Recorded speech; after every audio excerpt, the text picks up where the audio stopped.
Hello again guys. In today's tutorial I'm gonna show you how to filter certain comments on your TikTok post. When you enable this option, certain words will be filtered on comment. This is a cool option when you want to hide, for example, offensive words. It's very easy to set up. First, let's quickly check if TikTok is updated. Open App Store or Google Play Store and find TikTok.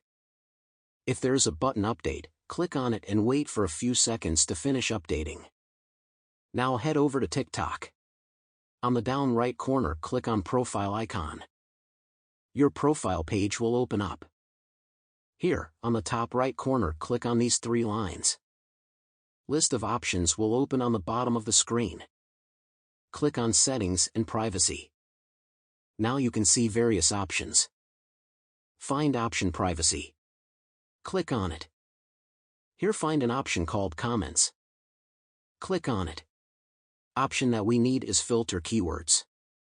Toggle this on. Now here you can see a field where you can add words that will be filtered on comments. Add your words. That's it. So from now, this words will be filtered in every comment. Enjoy. Thanks for watching. For more tutorials like this, follow our channel. See you in the next video.